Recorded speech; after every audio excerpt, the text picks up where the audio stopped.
Sally Ann Berman was just 18 years old, born on September 11th, 1987, and living in Croydon, London.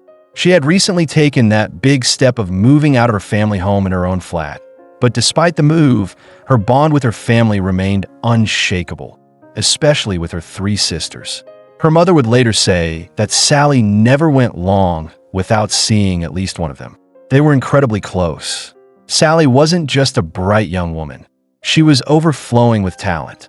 A gifted singer and model, she was attending the prestigious Brit School in London, a place known for nurturing young performers. It's the same school that launched the careers of stars like Adele, Jessie J, Amy Winehouse, Tom Holland, and Rex Orange County. So for Sally to be there, it meant something. She was seen as someone with huge potential, someone who was destined to go far.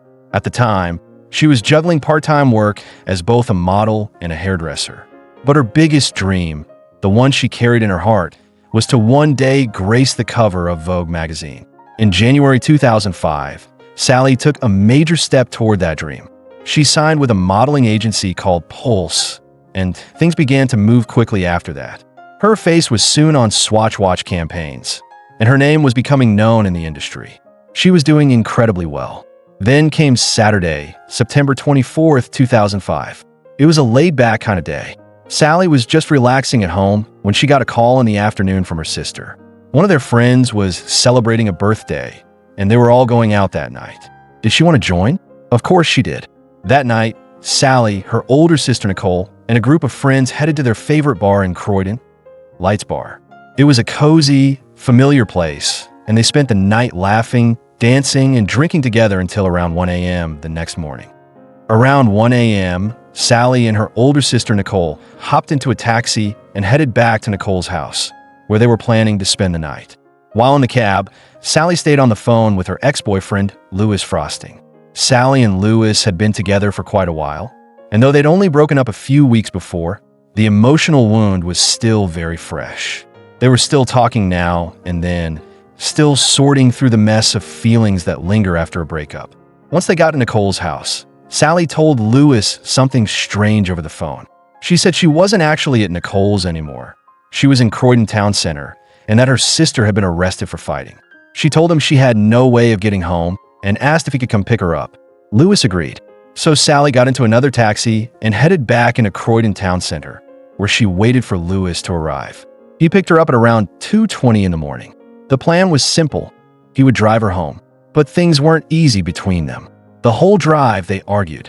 It wasn't loud or violent. It was emotional, raw, like two people trying to hold on and let go at the same time. When they finally reached Sally's house on Blenheim Crescent, they didn't go inside right away. They sat in the car and kept talking and arguing for another hour and a half. All those unresolved feelings between them spilling out.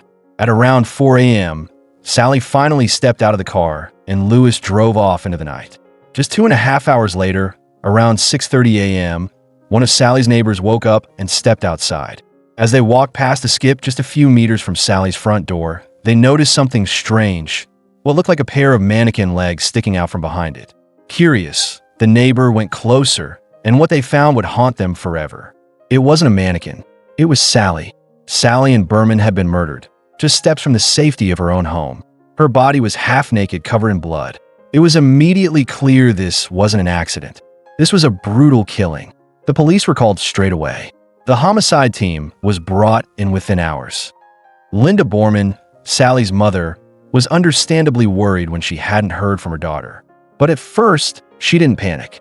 Sally had been out the night before, drinking with her sister and friends. Linda figured maybe Sally had gotten into some trouble. Maybe she'd been picked up for fighting or taken to a police station. It wasn't like her, but she tried not to assume the worst. Meanwhile, the police were moving quickly. Their first priority was to identify anyone who had seen Sally last, and that led them straight to her ex-boyfriend, Louis Frosting. He was the last known person to be with her that night. Later that afternoon, officers tracked Louis down. He was with his friend and his brother when the police approached him. They asked, "Are you Louis Frosting?" Now, no one knows his exact words in that moment, but reports say Louis admitted who he was, and then said something along the lines of, "Is this about the argument I had with Sally last night?" That sentence alone made the officers suspicious. Lewis had just admitted to being with Sally only a few hours before she was found murdered, and admitted they had an argument. That was enough for police to arrest him on the spot. But here's the heartbreaking part. Lewis didn't even know yet that Sally was dead. When the officers told him, "You're being arrested on suspicion of the murder of Sally and Berman," that was the very first moment he learned she had been killed. Lewis was taken into custody and held for 4 days. During that time, he gave DNA samples so police could test it against evidence found on Sally's body. The wait was tense, but eventually, the results came back. Lewis Frosting was not a match. He didn't kill Sally, and that changed everything. Because if it wasn't Lewis, it meant that whoever had done this was still out there. And worse, it meant that Sally's killer might have done something like this before. He might be a serial predator. While the police continued their investigation, Sally's family had to do something no family should ever have to: identify her body. Just 2 days after the autopsy, officers visited the Berman household to share the full, heartbreaking details of what had happened to Sally that night. She had been murdered on her own driveway, less than 10 meters from her front door. The working theory was that her attacker had been watching her, sitting in the dark, watching her and Lewis argue in the car, waiting for Lewis to leave, waiting for the right moment to strike. Sally had been stabbed at least 7 times. Some of the wounds were so forceful, they created exit wounds on the other side of her body, evidence of just how violent the attack was. Her body also had multiple bite marks. These bite wounds contained traces of DNA, traces that would eventually become the key to unlocking the identity of her killer. The fact that Sally's body held rich forensic evidence meant that the police had something incredibly valuable: DNA. And that DNA could be tested not just against known suspects, but against other unsolved cases, especially those involving sexual assault or violent attacks. There was hope that maybe this man had attacked before and just hadn't been caught yet. And then came the match. The DNA collected from Sally's body was linked to an unsolved sexual assault case from 4 years earlier, back in 2001. A woman had been attacked, DNA had been recovered, but no suspect was ever identified. This man had been out there all along, living freely, while his DNA sat in an evidence file with no name to match it to. It was chilling, because this time he hadn't just attacked, he'd killed. And investigators feared that if they didn't catch him soon, he would strike again. That fear wasn't just a theory. Just a couple of days after Sally's murder, another woman came forward. She had been attacked on the very same night, only minutes before Sally was murdered. She'd been standing alone on the side of the street, talking on her phone, when a man approached her. He said 2 simple words: "I'm sorry," and then he hit her. He tried to shove her, force her down, but just then, a taxi turned the corner, its headlights sweeping across the street. The man got spooked. He stopped, grabbed the woman's phone, still attached to her car by a wire, and ran off into the night. The woman, terrified and shaken, ran straight up to that same taxi driver, the one who had unknowingly saved her. He took her to the nearest police station, where she gave a full statement. And even more importantly, she gave a detailed description of her attacker. From that, investigators were able to create a composite sketch. They believed, without a doubt, that this man was the same one who had murdered Sally and Berman. The sketch and description were broadcast all over the news. TV, newspapers, posters, his face was everywhere. But strangely, no new leads came in. No one recognized him. No one came forward. It was like he had vanished into thin air. So, the police had to dig deeper. They couldn't rely on the public to identify him. Somewhere, there had to be another clue, something this man had left behind that would finally put a name to the DNA. They just had to find it before he had the chance to hurt anyone else. At this point, investigators began to form a very clear theory. Sally's killer had to either live in or at least be very familiar with the area where she was murdered. It was the middle of the night, it was dark, and the attack had happened just meters from her front door. The person who did this had to know how to move around in the shadows without being seen. It wasn't random. It felt local. So, the police made a bold decision. They launched one of the largest DNA screening operations the area had ever seen, targeting over 6,000 addresses within the vicinity of Sally's home. They weren't looking at every person, just the men who lived there, the ones who even loosely fit the description of the attacker. That narrowed the list to around 4,000 individuals. Instead of going door to door, they set up designated drop-in centers where men could voluntarily come forward and give a DNA sample. Of course, the investigators didn't actually expect Sally's killer to walk in and hand over his DNA. But that wasn't really the point. They were hoping to rule out the majority of the community, 98%, maybe more, and with any luck, maybe the killer's relative would come forward. A brother, a father, someone who shared enough of his DNA to point the detectives in the right direction. But the months went by. 6 months, to be exact. Thousands of men were ruled out. Entire neighborhoods were cleared, but there were still no solid suspects. No matches, no leads, just dead ends, which was terrifying. Because while this investigation dragged on with no resolution, the man who had done this serial offender, was still walking free. They knew he had sexually assaulted at least one other woman, and now he'd escalated to murder. And still, he was out there. It was a haunting thought that somewhere out there was a man who had done the unthinkable. And not only had he gotten away with it, he probably thought he'd gotten away with it. 6 months had passed. No arrest, no trial, no name in the papers. He probably felt untouchable. And that kind of thinking, the confidence of a man who believes he'll never be caught, that's dangerous. That's the kind of mindset that leads him to do it again, to hurt someone else. So the investigators pushed forward, because they knew if they didn't catch him soon, there would be another victim.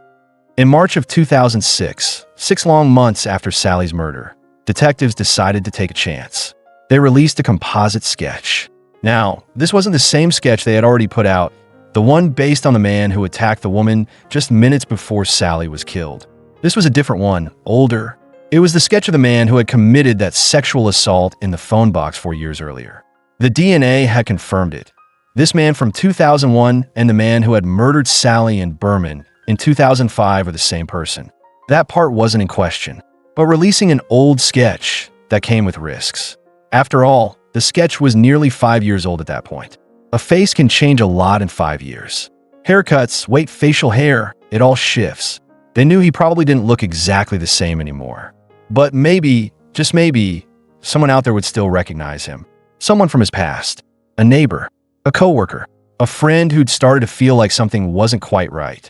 Alongside that sketch, police made another difficult choice. They decided to go public with the horrific details of what had really happened to Sally. Up until now, they'd kept those details close, shared only with the family. The public had known Sally had been murdered, but they didn't know how. They didn't know about the brutality of it, the sexual assault, the biting, the force of the stabbings, that the attack happened just meters from her own front door. But now, detectives hoped that releasing this information might jolt someone's memory, or shake loose a tip, or maybe make someone realize just how dangerous this man truly was. Because it wasn't just about catching a killer anymore. It was about preventing the next victim. So they put everything out there. The sketch, the description, the brutal truth. And then they waited. Days passed, then weeks, then months. And still, nothing. No leads, no name, no arrest. The man who had attacked women and murdered Sally in Berman was still walking free. And no one knew who he was. Then came June of 2006. And that's when everything changed. Not because of a breakthrough in Sally's case, but because of something that, at first, seemed totally unrelated. In Crawley, West Sussex, a man named Mark Dixie, 35 years old, got into a fight. It happened after a World Cup match. Just a typical bar argument that turned into something a bit more violent. Dixie was arrested right there on the spot and taken to the local police station. At first, this seemed like nothing. Just another rowdy guy after a night out. But the moment the police entered his name into their system, something came up. Dixie had a long criminal record. His rap sheet dated all the way back to when he was just 16 years old.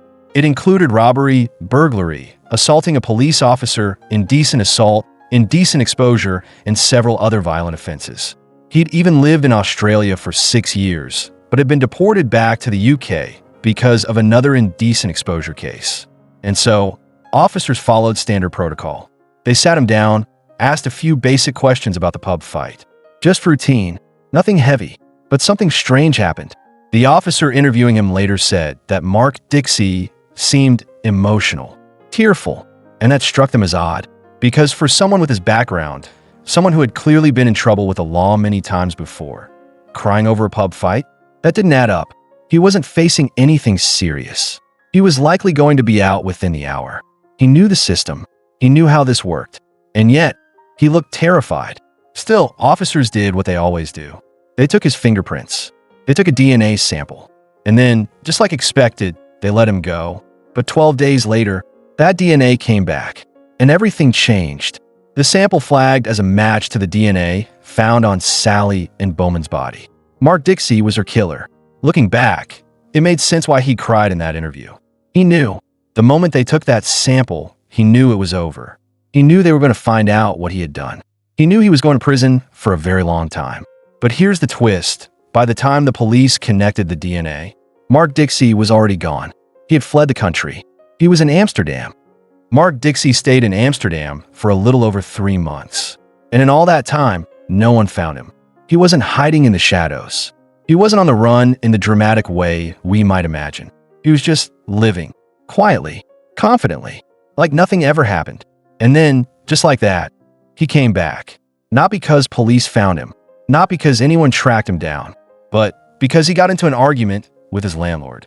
That's what brought him back to the UK. Not guilt, not fear, just pure arrogance. And when he returned, he didn't go into hiding. He didn't change his name or move across the country. No, he picked up right where he left off. He got his old job back. He moved back into his old town. He walked the same streets, ate at the same places. It was like he thought he was untouchable, like he believed the world had forgotten what he'd done. And in some cruel twist, life did seem to just go on, at least for a while. But what Dixie didn't realize, what his arrogance blinded him to, was at the very moment he was arrested months ago for that pub fight, he gave police everything they needed. His DNA, his name, his address, his place of work. So when a match came through, when police realized he was back in the UK, they knew exactly where to find him. They knew he was working as a chef at the pub. But there was a problem. The kitchen. It was filled with knives, sharp tools, hot oil, everything you don't want nearby when trying to arrest someone capable of violence. Someone who had already murdered before. So officers waited. They stood in the pub's car park, quietly planning, looking at exits, anticipating how he might run, figuring out the safest way to bring him in. And then, almost like it was fate, Mark Dixie walked out the back door, right into the sunlight, right in front of them. No disguise, no awareness, just arrogance.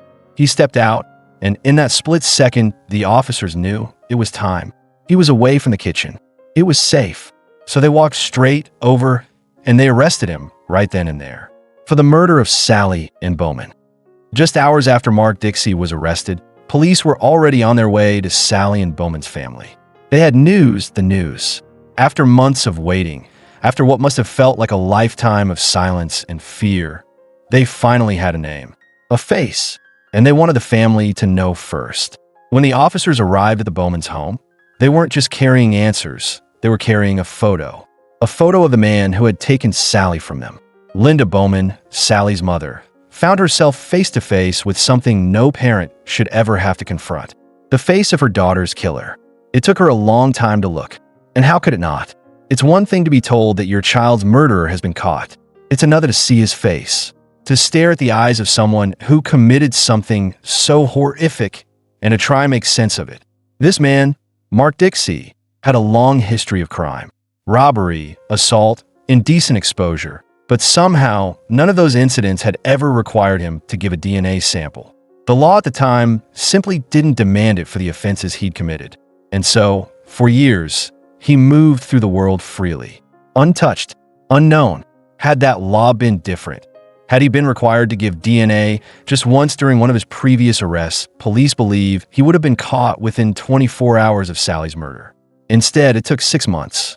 6 long months where her family grieved, waited, hoped, feared, and a dangerous man walked freely. And when police pieced together the events of that night, September 24th, 2005, it added another layer of disturbing detail. That night, the night Sally was killed, was actually Mark Dixie's birthday. He'd been out celebrating, drinking, using cocaine, just a few hundred yards from where Sally lived. According to his friends, nothing seemed out of the ordinary. He was drunk, yes. High, yes. but not erratic, not different than usual, because this wasn't someone who snapped. This was someone capable of doing this, willing to do this. Police would later learn through interviews with people who knew him, friends, ex-girlfriends, that Dixie always made a big deal out of his birthday. He expected parties, attention, and celebration, like it was his day to be important. And that night, as the pub lights dimmed and the crowds thinned, Mark Dixie made the decision to end someone else's life. Not for money, not for revenge, but because he wanted to. On that particular birthday night in 2005, when Mark Dixie was out celebrating, something shifted. His girlfriend at the time hadn't joined him at the pub. She was supposed to come later, maybe, but she never arrived. At one point in the night, Dixie stepped outside to call her, and when he came back, he wasn't the same. His friends noticed it immediately. That light, drunk birthday energy was gone. He looked angry. Something had clearly happened during that phone call. No one knows exactly what was said, but whatever it was, it flipped a switch in him. From that point on, he started drinking even more aggressively, more than he usually did. He took 2 more lines of cocaine, and as the pub began to empty out and the lights dimmed for closing time, he didn't go home. He left with 2 female friends. They were planning to crash at one of their places, a flat that just so happened to be only a few hundred yards away from where Sally and Bowman lived. It was after 2 a.m. when they got to the flat, and by 2:30, everyone had gone to bed, except Mark Dixie. Something in him was still boiling. He got up, left the flat, and took a knife with him. No one knows for sure where that knife came from. Was it his? Was it something he found in the flat? That part remains unclear. What is clear is what he intended to do with it. This wasn't a man going for a walk to cool down. He was looking for someone, looking to harm. His first target was a woman standing alone by the road, talking on the phone. He approached her and quietly said, "I'm sorry." Then he struck, but the attack didn't go as planned. A taxi came into view, its headlights cutting through the dark, and it startled him. The woman escaped, and Dixie ran, possibly all the way to Blenheim Crescent, just around the corner, where he spotted Sally and Bowman sitting in her car. She had just had an argument with her boyfriend, Lewis, and had gotten out of the car. She was alone, and Dixie was watching, waiting. And in the early hours of that quiet September morning, he made his move. So what Mark Dixie did next was wait. He stayed hidden in the shadows, watching from a distance as Sally and Lewis argued in the car. And when Lewis finally drove off, Dixie moved in. He waited until Sally was alone, until the street was still, and then he attacked. He stabbed Sally multiple times, right there in the driveway of her family home. She screamed. Of course she screamed. But Mark Dixie, experienced, cold, calculating, knew what he had to do next. He didn't run, not immediately. Instead, he walked away from the scene. Not far, just enough to disappear into the darkness for a while, to see if any lights came on, if any neighbors stepped outside. He waited quietly for any sign that someone might have heard. But nothing happened. No windows opened. No curtains twitched. No one came outside. So he went back. He returned to Sally's body. Whether it was to make sure she was dead, or to do something even more horrific, only Dixie knows. But what he didn't know was that someone had seen him. A woman, a neighbor, had witnessed something through her window in the dark. She didn't turn on a light. She didn't move. And because of that, he never knew she was there. She couldn't see his face. It was too dark, but she did see a man walking down the street, heading in the direction where Sally's body would be found just hours later. That time was around 4 o'clock in the morning, and not long after that, after stabbing, murdering, and returning to the body, Mark Dixie simply walked back to his friend's flat, the same flat he'd left not even 2 hours earlier. He slipped back inside, lay down on the sofa where he was meant to be sleeping, and he went to sleep, as if nothing had happened. The next morning, he woke up, laughed, jokes, had breakfast with his friends, while just a few streets away, a mother was waking up to the worst day of her life. So, Mark Dixie's trial began in February of 2008, and his defense was strange, almost unbelievable. He claimed that he didn't kill Sally, that someone else did. According to him, he was out early that morning, trying to buy more cocaine, and while walking, he came across Sally's body on the side of the road. He said he thought she was just drunk, that she passed out, and so, he raped her. That's what he said. He wanted everyone to believe that he found her there, already unconscious or dead, and just decided to take advantage of her. But the thing is, Sally wasn't just lying there peacefully. She was covered in blood. She'd been stabbed multiple times. She was either dying or already gone. There's no way he looked at her and thought she was just asleep. The jury didn't buy it. No one did. And because he never admitted to the murder, we still don't fully know why he did it. There was never an explanation, never a moment of remorse. He just made excuses, lies that didn't even make sense. After being convicted, Mac Dixie was sentenced to life in prison with a minimum of 35 years. But honestly, it's highly unlikely that he'll ever see the light of day again. His behavior, both dangerous and completely unremorseful, makes it clear that he's a threat to society. Now, here's where things take an interesting turn. After his conviction, the UK police reached out to the Australian authorities. See, Mac had spent 6 years of his life living down under, and the police thought it might be worth looking into any unsolved cases there, just to see if his DNA could be connected to any of them. After all, with the kind of crimes he committed in the UK, it was likely that he'd done something similar in Australia too. So, they sent Mac's DNA to the Western Australian police, and what they found was chilling. It turns out, he had committed a very similar crime while he was living in Perth. The pieces were starting to fall into place, and it was clear that Mac was far from a one-time offender. Mac had broken into a woman's house in Australia, robbed her, raped her, and then brutally stabbed her 7 times. Miraculously, this woman survived. She was able to give the police a full description of her attacker and even provide DNA evidence, as he had touched her during the attack. But despite all this, they couldn't find him at the time. However, once they finally had a confirmed DNA sample from Mac Dixie, they were able to match it to the one from this crime in Perth. But here's the thing, Mac has never been officially charged in connection with this attack. Whether he will be in the future is still uncertain. But honestly, even if he does, it won't change the fact that he's already going to spend the rest of his life behind bars. And with that, this case comes to a close. I'm just really relieved that he was finally caught, because who knows what else he could have gone on to do if he'd never been stopped. He showed no remorse whatsoever, never admitting to any of his crimes, and that's terrifying. What's especially heartbreaking, though, is thinking about Sally. She had so much potential. She was such a talented young woman, and it's just so tragic that she was taken from us so young, at just 18 years old.